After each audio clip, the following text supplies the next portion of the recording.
Com vocês, o programa Exerça Sua Fé. Bom, eu estou numa série falando sobre movidos pelo Espírito. E vou dar continuidade porque tem algumas coisas importantes para nós aprendermos sobre isso. Eu peço que você abra em Lucas capítulo 2, no verso 25 até o 32, eu leio com você essa passagem. Havia em Jerusalém um homem chamado Simeão. Lucas 2, 25. Homem este justo e piedoso que esperava a consolação de Israel. Agora veja, o Espírito Santo estava sobre ele. Eu só vou te dar um detalhe, na nova aliança é o teu caso, o meu Espírito Santo está em nós. Legal. Muito bem, veja agora, esse verbo é importante. Revelar-lhe o Espírito Santo, que não passaria pela morte antes de ver o Cristo do Senhor, o Messias. Muito legal. Veja, gente, eu quero nessa série que você entenda esse mover do Espírito de Deus no nosso coração, tendo uma relação onde a gente não só aprende verdades espirituais, mas ele se move para que a gente possa viver uma vida vitoriosa sobre a face da terra. Impressionante, Deus já tinha falado para ele, olha, então o que aconteceu no verso 27? Provavelmente um dia, movido pelo Espírito, diga, movido pelo Espírito. Só para ter uma ideia, você é nova criatura, não é velha criatura, você não é mais movido pela velha criatura. Porque, graças a Deus, gostei, Elona, porque a velha criatura morreu. Você foi sepultado, sabia? Então, não vivemos mais pela velha criatura. Então, nós somos movidos pelo Espírito. Foi ao templo e quando os pais trouxeram o menino Jesus para fazerem com ele o que a lei ordenava, Simeão tomou o menino nos braços e louvou a Deus, dizendo, agora, Senhor, pode me despedir em paz o teu servo, segundo a tua palavra. E a palavra de Deus não volta vazia, hein? Então, porque os meus olhos já viram a tua salvação, a qual preparaste diante de todos os povos. Veja agora, ele ainda profetiza. Luz para a revelação a quem? Olhem para mim, para eu e você. Obrigado, é isso mesmo. Foi revelado isso para nós. E para a glória do teu povo de Israel, diga glória. Então, eu andei conversando com vocês algumas coisas, eu falei que a igreja ainda, por falta de ensino, conhece muito pouco a força do Espírito recriado em Deus. E nós temos que aprender, porque é dessa maneira, nessa relação, movidos pelo Espírito, que está mais do que intimamente ligado ao meu Espírito, porque é lá que ele habita. A Bíblia declara em 1 Coríntios 6,17, aquele que se une ao Senhor se torna um Espírito com Ele, ó. Estamos juntos e misturados, popularmente falando. E uma outra coisa que eu tinha conversado, que a igreja como nova criatura, ela sofre por não entender a perfeita relação com o Espírito de Deus. Então eu sou nova criatura, o Espírito Santo está em mim, mas eu continuo, por falta de ensino, vivendo como velha criatura, com uma velha mentalidade, não vai funcionar. E aí, nós tínhamos falado sobre a vontade de Deus para o homem. Alguém lembra disso aí? Para quem é novo, pode ir anotando que é legal. A vontade perfeita para a vida do homem é essa, se encontra nessas três bases. A primeira delas é que o homem se torne uma nova criatura. Não tem como nós andarmos com Deus se não nos tornarmos novas criaturas. Nicodemos, em João capítulo 3, Jesus falou isso para ele. Não dá para ser religioso, Nicodemo. Tem que nascer de novo, senão você não entra e nem pode ver o reino de Deus. A segunda coisa, depois que nós nos tornamos novas criaturas, é o passo seguinte. Justamente eu coloquei um com uma perna, o próximo passo é esse aí, ó, que a nova criatura seja cheia do Espírito Santo. Então ser cheio do Espírito Santo é desejo de Deus. Então a gente não pode ficar aqui num lugarzinho assim, mas eu não mereço. Eu já estou pensando como homem. Se você é nova criatura, é seu direito ser cheio do Espírito Santo. Diga amém, bem vigoroso nisso aí. Boa, muito bom. Toma posse do que é teu. Beleza, então eu sou nova criatura, dei o outro passo, ser cheio do Espírito Santo. Agora eu entrei na terceira condição, é o terceiro passo. Só pode ser dado se o primeiro foi dado, e o segundo também é entrar numa maturidade. O que significa isso? Nós começamos a aprender verdades sobre o reino de Deus, quem Deus é. Nós vamos crescendo nos princípios do reino, no conhecimento da plenitude do nosso Senhor, da obra que Ele fez na cruz do Calvário. Nós vamos para a maturidade, e é nessa relação, queridos, que nós usufruímos dos melhores benefícios. É nessa relação que, andando dessa maneira com Deus, é só vitória, como diz o outro aí. Pega isso no teu coração. Então eu tinha também falado que a intenção de Jesus ter vindo a esse mundo não foi se perdoar pecados, me livrar do inferno. Isso aí são consequências. Mas Jesus veio porque Ele precisava resolver esse problema. O problema do homem que tinha a natureza afastada de Deus, a chamada natureza pecadora. Então Ele veio para que eu e você nos tornássemos novas criaturas, porque Ele pagou esse preço. Ele levou a nossa natureza pecadora na cruz do Calvário para que a vida dele se manifestasse em nós. Olha aí, Ele liberou a vida dele. Efésios capítulo 2, verso 1. Estávamos mortos nos nossos delitos e pecados, Ele nos deu vida. Pegou isso aí? Então, para viver e andar com Deus é preciso ser nova criatura. Por favor, é uma frase ridícula de simples, mas isso aí faz toda a diferença. Porque, gente, por incrível que pareça, nem todo mundo que frequenta ou está na igreja é nova criatura.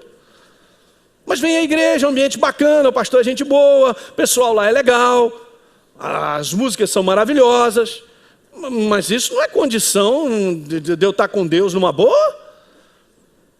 Entende? Eu posso fazer tudo isso como uma religião, quando na verdade ser cristão não é religião, é uma vida que nós temos com Deus. Então, para que eu possa andar e viver com Deus, eu preciso me tornar uma nova criatura. A nova criatura tem um selo do Espírito Santo que nós pertencemos a Deus. João capítulo 1, vai lá, verso número 12 diz: e a todos quanto o receberam a Jesus, deu-lhes o poder de serem feitos. Olha, houve uma transformação. Não foi de fora, mas é de dentro. Mas a transformação de dentro é tão intensa que vai te ajudar muito lá de fora. Aleluia. Você que é feio vai ficar bonito. Aleluia. No popular, é isso que eu quero te dizer. Pastor, será que ajuda mesmo? Ajuda, cara. Vai por mim. Teus olhinhos vão brilhar, você vai estar rindo mais. A vida é de dentro para fora. Ele vai até rejuvenescer o teu corpo, olha aí. Agora o aleluia foi bom, né?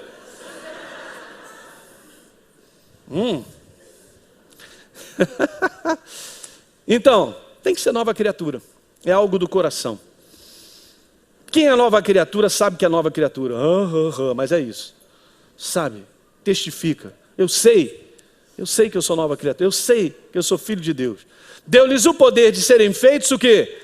Filhos de Deus, a saber, aos que frequentam a igreja, cantam os hinos, dão aleluia e glória a Deus. Não. Aqueles que creem na obra de Jesus da cruz do Calvário. Deus montou o sistema mais simples e ridículo para que nós nos alegrássemos. E o homem complica. Não, primeiro você tem que fazer uma sabatina, para você saber e tal. Depois de 10 dias no monte, de joelho é melhor. Você então pode. O homem inventa muita coisa. Mas Deus é simples, diga aleluia. É para todos nós isso. Muito legal. Então, após essa experiência de nascer de novo, eu quero te falar, vá comigo aqui, a Atos capítulo 1, no verso número 3, na metade.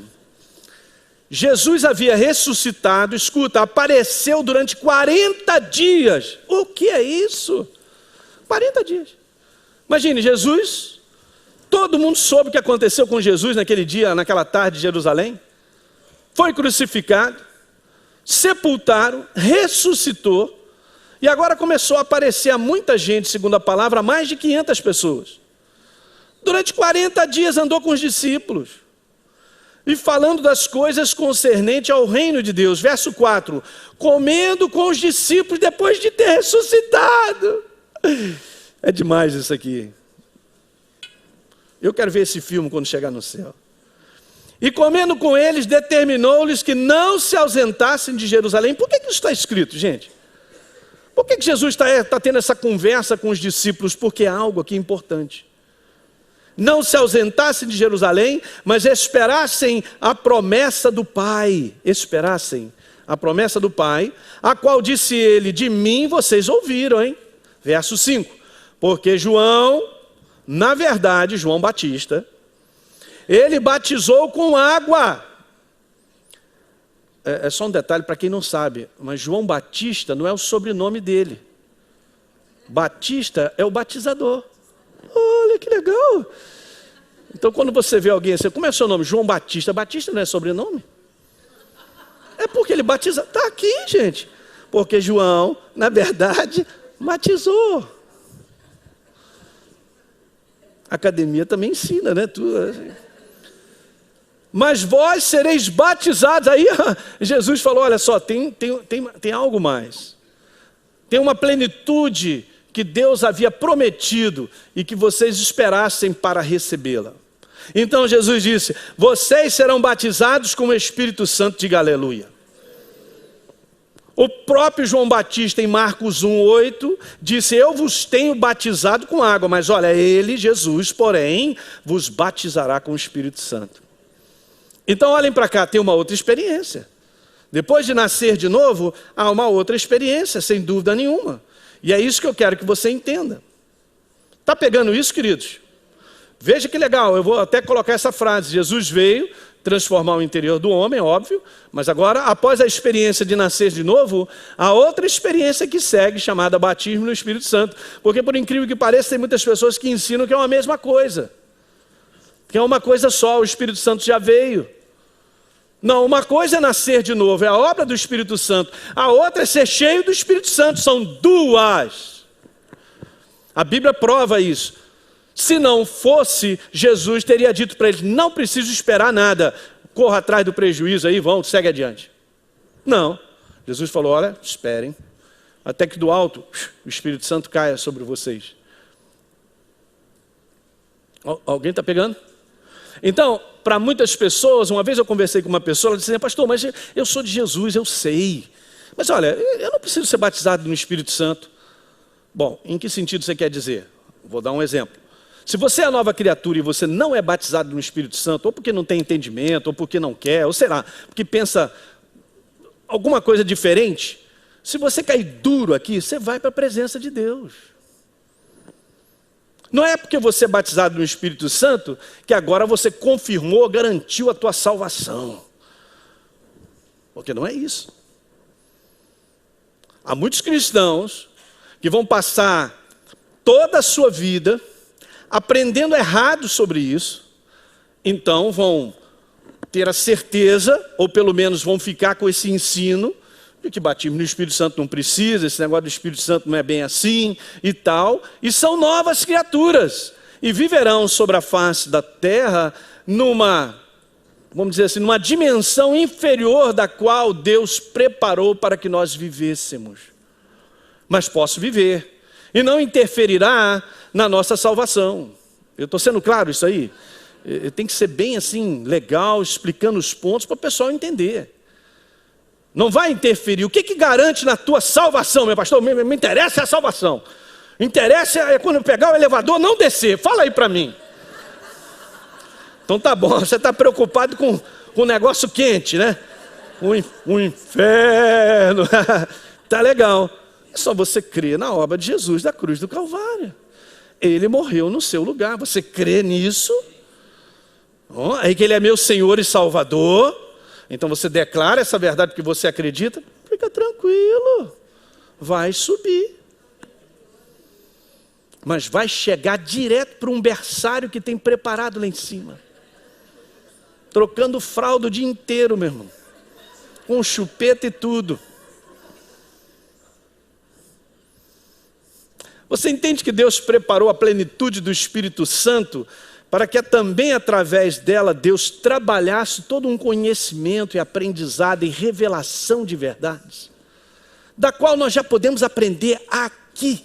Se pensas, ó nobre da academia, e quando nós subirmos, nós não vamos continuar aprendendo de Deus? Cada um vai para uma classe. Pastor Teixeira, pré-primário, nem existe mais, né? Nem sei mais as escalas estudantis, hein? Você, ensino fundamental, você é desse nível. Quer dizer que então aqui nós estamos sendo preparados, aperfeiçoados no conhecimento, na plenitude do nosso Senhor Jesus? Exatamente. Está pegando isso aí? É só um detalhe, né? Então, veja que legal, eu quero que você vá agora numa passagem para nitidamente te mostrar. A própria palavra te prova, não sou eu não estou aqui para te convencer não, queridos. Eu estou aqui para anunciar a verdade. E a verdade entra no teu coração, ela traz o convencimento. Então, Atos capítulo 8, nós vamos ler alguns versos que vão provar isso. Em Atos capítulo 8, nós lemos lá no verso número 5.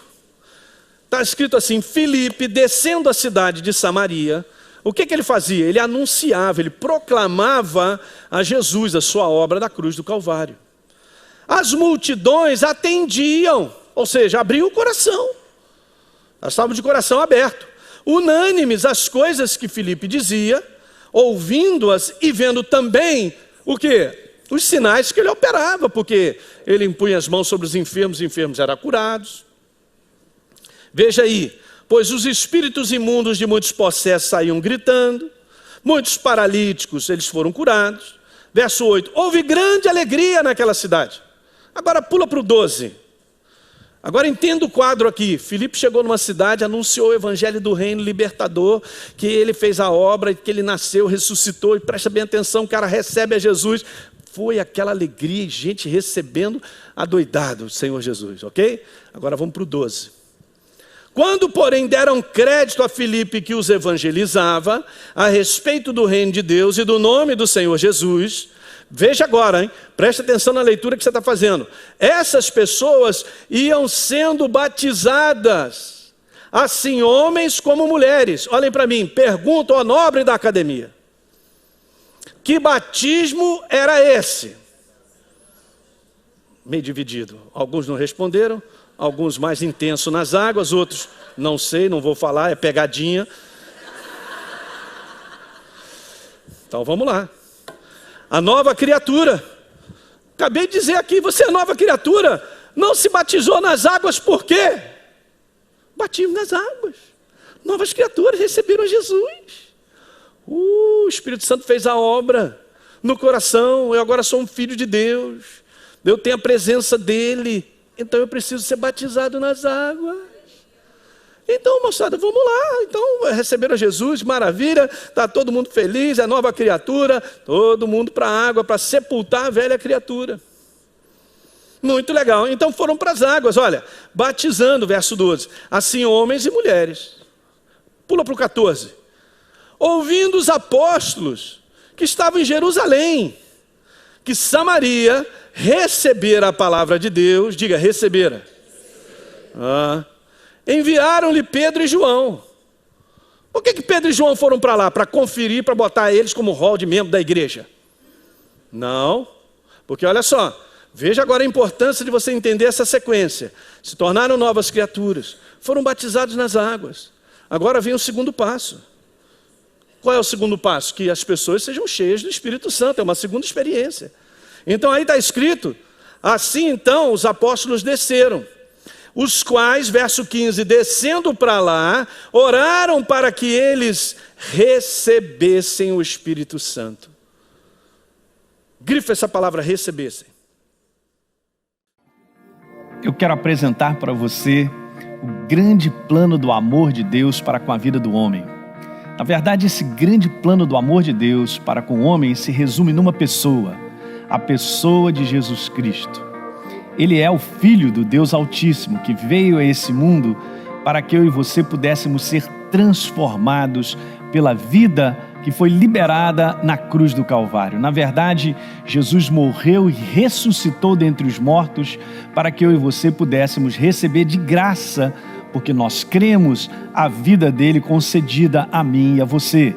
Esse plano é simples, isso é o amor de Deus.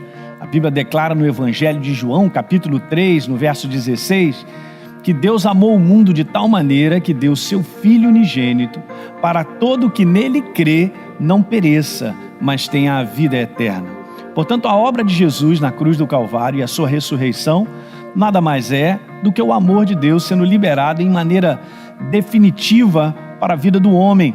Você recebe esse amor, eu também recebo por fé. Então nós nos transformamos, como diz a palavra, num verdadeiro filho de Deus, uma nova criatura. Eu gostaria de orar com você. Se você quer entregar a tua vida a Jesus, se você crê nessa obra da cruz do Calvário e que Ele liberou vida em abundância para te transformar em definitivo e para que nós pudéssemos ter um relacionamento, eterno com o nosso Deus, eu quero orar com você nesse momento. Basta apenas você fechar os seus olhos, ou você acompanhar comigo essa oração, ou repetir comigo essas palavras. Eu tenho certeza que se você crer nessas palavras, você irá se tornar um verdadeiro filho de Deus e a vida de Deus vai começar a reinar no teu coração a partir desse momento. Então ore comigo e repita: Senhor, eu creio que Jesus Cristo é o meu Senhor e Salvador. Na cruz do Calvário, Ele liberou a sua vida para que eu a recebesse. E eu agora recebo essa vida de graça. Eu recebo pela fé, crendo na obra de Jesus na cruz do Calvário. Eu declaro que eu me torno agora um verdadeiro filho de Deus, com a vida dele no meu coração, em nome de Jesus. Veja como é simples. Nosso Deus é um Deus simples. E a proposta dele é extremamente simples. É a proposta de que o homem creia na sua palavra. Você acabou de orar comigo e você recebeu a vida de Jesus e eu expliquei em maneira resumida a obra de Jesus da cruz do Calvário. Mas eu tenho mais uma coisa para te dizer. Uma vez que você recebe a Jesus como Senhor e Salvador, saiba que você agora se torna uma nova criatura.